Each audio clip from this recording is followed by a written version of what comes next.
Hello everybody and welcome back to Build and Battle MTG. If you're new, my name is Austin and today's video is on top 5 commander cards that I love playing. And before we get into the video, Build and Battle MTG just hit 342 subscribers, so thank you guys so much for subscribing. And if you're not already, please subscribe and like the video. It would help my small channel out a lot. Alright, so hopping in to the first card. It is Croaking Counterpart from Innistrad Midnight Hunt. Okay, so the market price on this card is 29 cents, and this card has a lot to offer for especially just for 3 mana. So let's hop into it. Alright, so for 1, a green, and a blue, it's a sorcery that says create a token that is a copy of target non-frog creature, except it's a 1/1 green frog, and then it has flashback for 3, a green, and a blue. So I feel like this card is great. Let me explain why. So for 3, you can make a token that is a 1/1, so obviously you're not going to be attacking or blocking with this. It can be of your stuff or your opponent's stuff, so that's cool. So in Commander especially, you can just steal your opponent's commander, and a lot of the times the commanders are not going to be attacking a whole lot. Like, they're just there because of their abilities. So some examples, I guess, could be like Muldrotha, or like Krenko Mob Boss, something like that. And then also, this card has flashback. So after you steal someone's commander, maybe they take it out, you just steal it again, or steal someone else's commander. Now you have 3 commanders on your board, including yours. So yeah, that's why I think this card's great, and it's only for 3 mana, and then the ability to just flash it back later. The non-frog creature doesn't really matter a whole lot, obviously, unless you're trying to steal like a Morophon or something like that. So yeah, that's why this card's great. Alright, moving on to our next card, it is Plate Armor. So first of all, Plate Armor is only 12 cents, so definitely a budget option, which is great.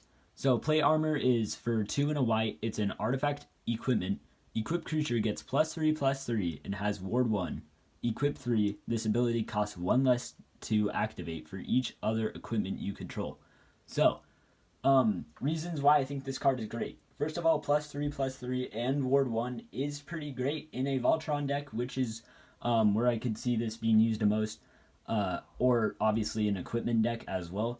But really, it's just because the ability to equip it for free is just really powerful in my opinion. So after you play this for the first time, you can just equip it right away, potentially.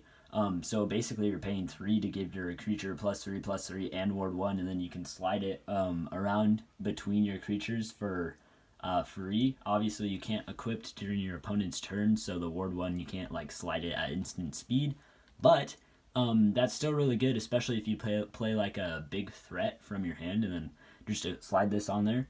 Yeah, so that's why I think this card's great. +3/+3, definitely underrated in a Voltron deck, because that can be great damage. Alright, moving on to the next card. It is Veto, Thorn of the Dusk Rose.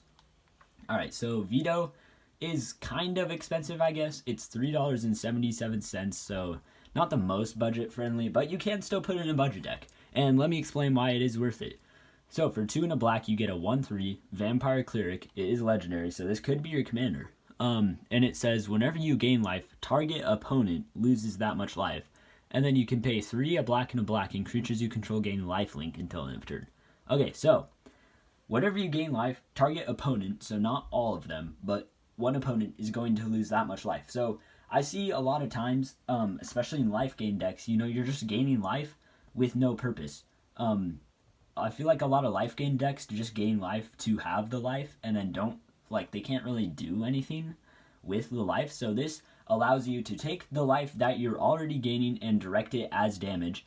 And then also, you can pay 5 and have all your creatures gain lifelink, and that could easily just wipe out one of your opponents because you attack them. Maybe they die in combat and you wipe out a different opponent on the same turn.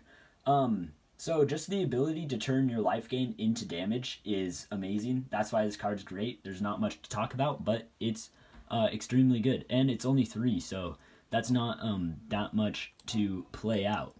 Alright, next card up is Massacre Worm. coming in at 378. And Massacre Worm is definitely one of my favorite cards, so I'm so excited to talk about this. Alright, so for 3, a black, and a black, so 3 generic, 3 black, you get a 6/5 worm. When Massacre Worm enters the battlefield, creatures your opponents control get -2/-2 until end of turn. Okay, so potentially this could be killing a bunch of creatures, especially if they're in a token deck. Alright, let's finish reading the rest before I get too carried away. It says, whenever a creature an opponent controls dies, that player loses 2 life. So the first ability is only for 1 turn. The second ability is forever, which is great. So you play this, some of your opponent's creatures are going to die, and then they lose 2 life for each one. I've seen this end games quite easily. And then also, all your creatures are going to be weak the turn you play this, so you could potentially swing in for a bunch of damage, or just, having this on the battlefield, it's going to really hurt aristocrats decks, decks that are sacrificing tokens, or just like attack strategy decks.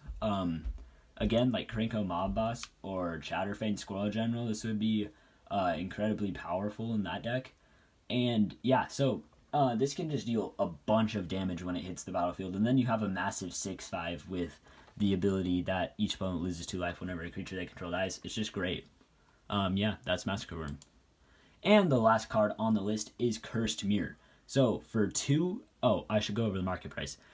It's $3.09, so not incredibly pricey, not incredibly cheap either. Alright, Cursed Mirror. So for 2 in a red, you get an artifact that can tap to add red, but as Cursed Mirror enters the battlefield, you may have it become a copy of any creature on the battlefield until the end of turn, except it has haste. Alright, so, just in general speaking, just without the ability, it's a 3 mana rock that does tap for colored mana, so, I mean, that's not that great, but it's not that bad either. But with this second ability on there, I definitely think this is worth it, because you can steal one of your opponents or your just massive creatures, swing in, and now you have a mana rock and it's only for 3. So like, you're going to be ramping anyways, you might as well have this awesome ability when you play it. And especially like mono red decks have maybe a little bit less access to ramp, or like a deck like Rakdos or something, so I could definitely see you putting this in a deck like that. Steal your opponent's most threatening creature until end of turn. It doesn't even have to be for attacking, honestly, but it does have haste, so that's cool. You could just use it for abilities. I don't feel like that would happen a whole lot. I feel like most of the time it's better just to smack someone in the face with a giant creature. That's maybe even their own creature, because that's kind of hilarious. But yeah, that's why this card's great. Yeah, that's Cursed Mirror. And that's going to be it for this video, guys. Thank you so much for watching. Remember to like and subscribe, and we'll see you in the next one.